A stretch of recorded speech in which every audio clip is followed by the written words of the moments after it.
Inaprubahan na po ng House Committee on Appropriations ang motion ni mamamayang Liberal Party List Laila De Lima na pagsumitihin ang DBM at DPWH ng errata, amendment, proposal or revision para sa budget ng DPWH para sa 2026. Alamin natin ang detalye mula kay Mobile Journal, Arles de los Santos.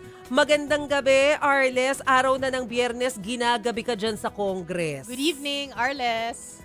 Good evening, Marcel at Chiki, no? Siyempre, kailangan natin bantayan ang pondo ng bayan at kung ano nga ba ang prioridad ng Kamara. Kaya naman ngayong araw ay sumalang na nga ang Department of Public Ways and DPWH.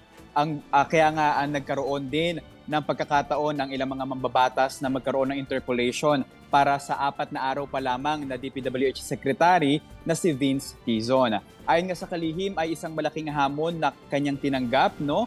At nagkaroon ng 2 request daw sa kanya si PBBM bago tanggapin ito. Una ay magkaroon ng top to bottom na reform dito nga sa loob ng ahensya at ang syempre yung pagbabago at yung pagganap ng ahensya sa tungkulin nito para sa mamamayan. Kanina nga kaiba sa mga naging deliberasyon para sa budget ng iba pang ahensya ng pamahalaan ay nagkaroon na lamang nga ng pagtatanong ang mga mambabatas gaya na lamang ng kung bakit nga ba palagi daw na binabaha ang kamay nilaan. Ayon kay Secretary Dizon, ito daw ay isang complex issue na nagpatong-patong ng araw. Kasama na dyan ang kapabayaan at syempre ang kawalang focus sa waterways ng Metro Manila. Kaya naman ang resulta nito ay syempre ay yung mga pagkabarado ng ilang mga daluyan ng tubig at ang pagbaha sa maraming bahagi ng kamay nilaan. Pagkatapos ng kanyang naging pagsalang doon nga sa Kamara, ay sinabi niya rin na marami raw na mga issue talaga silang nakita sa 2026 Proposed National Expenditure Program. Kanina ay may mga 2 o 3 programa daw na nakalista na sa nakaraang mga taon pero meron ulit budget allocation para sa 2026. Meron pa nga doon yung ilan na mga chinap-chap daw, isang mahabang bridge lamang ito na gagawin sana o DK, pero hinati pa ito sa 3 magkakaibang mga proyekto at magkakaibang budget na tigwa 150 million pesos. Kaya naman kanina ay umugong din ang mga usapin sa proposal nito ni Chair Budget or Appropriation Chairperson Micaela Sonsing na dapat daw ang maging prioridad para sa budget allocation ng flood control programs ng pamahalaan ay ang mga nasa red zones ng Project NOAA kung saan nakipag-ugnayan na raw ang Kamara sa UP Diliman para makatulong nga dito. So may mga usap-usapan, Chiki, at Marcel, na siguro hindi na magiging prioridad yung mga wala naman sa flood-prone areas, yung mga wala sa red zone areas. Kaya naman bibigyang prioridad daw ang mga nasa red areas. Pero ayon kay Secretary Dizon, maraming project, maraming budget, pero marami sa mga nakalagay sa NEP ay guni-guni lamang o ang ilan naman ay substandard katulad sa mga nagpapatuloy na napondohan na ng ating pamahalaan. Bukod nga dyan, Chiki at Marcel, ay nagkaroon din tayo ng pagkakataon na makapanayam si Batangas 1st District Representative Leandro Leviste patungkol nga sa naging counter affidavit ng District Engineer ng Batangas na si Calalo na sinabi nga na ito daw ay part lamang ng political agenda. At ang pera daw na kanya ibinigay ay hindi bribe money kundi donasyon lamang ng ilang mga contractor para sa kanilang siguro na appraise or nasisiyahan daw sa naging serbisyo ni Leviste sa kanilang mga sa kanilang distrito. Bukod nga diyan, sinabi naman dito ni Leviste na mahalaga daw na banggitin ni Calalo kung sino-sino nga ba ang mga kontraktor na nagbigay ng pondo dito para daw sa donation na tinatawag. Bukod nga diyan, nagkaroon din tayo ng iba pang mga pangyayari dito. Nagkaroon din ng budget deliberation sa DOLE.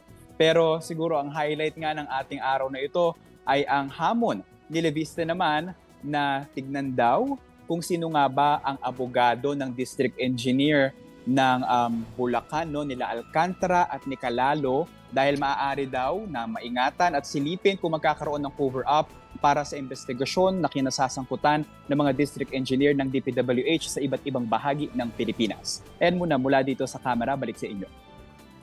Yung sinasabi ni Calalo na donasyon galing kanino? Galing kanya?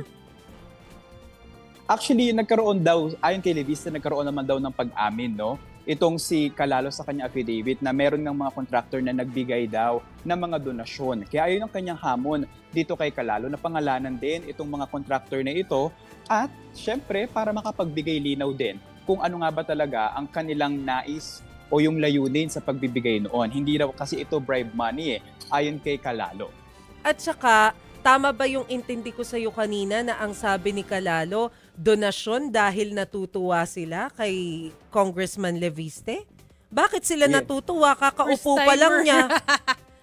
Tama dyan, Chiki. No? At actually, may paglilinaw din si Leviste, no, na 2 beses lamang sila nagkaroon ng pagpupulong nitong ni Calalo. No? Una raw ay yung sa pagpapagawa sana ni Leviste ng isang tulay doon sa kanila. At yung pangalawa nga ay kung paano nga raw mai-implement sana yung rehabilitasyon na yon. Pero wala raw na mga patungkol nga doon sa sinasabi na hinamon nito ni Leviste or parang nilure para magkaroon ng bribe. Wala naman daw mga ganong bagay. At suportado naman daw yan ng mga dokumento ni Leviste. At tinanong din natin siya kung nais nga rin ba niya itong itaas sa Infrastructure Committee hearing na paparating nga ito sa Tuesday. No? Ayon sa kanya ay medyo tedious process na raw itong pagpa-file ng kaso sa legal ng mga korte. Kaya daw siguro titignan na lamang niya kung didiretso pa nga ito sa Infracom para masilip din ng komite na ito. Sorry Arles, panghuli na lang. Alam ko ang tinutukan mo ngayon ay yung House Appropriations. Pero di ba,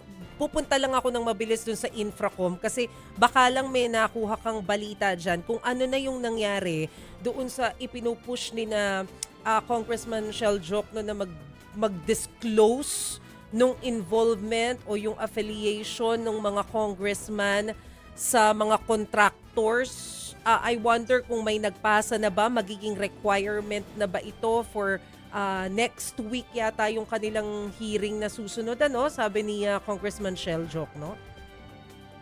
Tama ka dyan, Marcel, no? Sa mga nagdaang pahayag ni Representative Ridon, isa sa mga co-chair ng House Infracom ay actually may mga tanong nga kung lahat daw ba dapat na mga mambabatas ay magpasa ng kanilang full disclosure. Pero ayon sa kanya, exclusive pa lang ngayon no, so far yung kanilang motion na sa mga miyembro ng Infracom Committee, Infracom ang kanilang full disclosure para daw masiguro nga na walang conflict of interest. May ilan tayong mga nakita na nagpasa nito.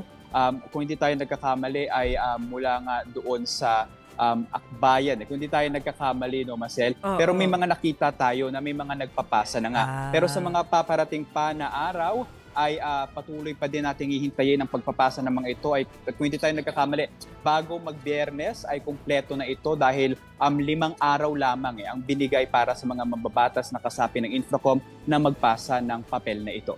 Maganda yun. Malamang sa mga nagpasa, clear yung mga yun. Kaya nauna sila. Alright. Sige, Arles, maraming salamat sa'yo. Happy weekend, Arles. Happy weekend. Yan, mga kapatid, si Arles de Los Santos, ang ating pong mobile journal, nakatutok dyan sa camera. Pero ipaparinig nyo lang po namin sa inyo ni Chiki yung ilang bahagi ng naging pahayag ni DPWH Secretary Vince Dizon dyan sa Kongreso kanina. Kasi nga po siya ay nag-discuss tungkol nga po doon sa nangyayaring korupsyon sa hanay nila. Pakinggan po natin to. Oo, ako magpe-present at hihingi po sana ako ng panahon. Kung kinakailangan po, hindi na po kami matutulog para lang po maayos ito at mabago. Proyektong completed na pinopondohan pa rin. Yung pong mga double entry na isang proyekto pero dalawang entry at therefore dalawang budget, kailangan po nating ayusin at kailangan po nating tanggalin. Ayan. Bakit po bilyon-bilyon ang allotment ng DPWH sa maintenance ng mga halos pare-parehong daan in the past few years? I think again, it's the same situation, Madam Chair, na wala po talagang prioritization talaga. Okay. Yun po bahagi nung naging hearing kanina sa Kongreso na nagbibigay po ng opinion si Secretary Vince Dizon, kina Congresswoman Laila De Lima tungkol nga dun sa nangyayari sa DPWH budget. Kahit hindi na daw matutulog, lalong papayat si Secretary Dizon yan. Pero good luck, my God, kung iisipin mo yung workload ni Sec Vince Dizon. Napagod na ako. Uy, sabi ko nga sa kanya, congratulations. Bakit? Sabi niya, wag daw, kasi dahil doon sa bago dahil niyang sa- appointment, sabi niya, wag mo kong i-congratulate. Hindi dapat. So, good luck. Yan. Mas kailangan daw niya yung good luck. Good luck, more strength, more power, guidance.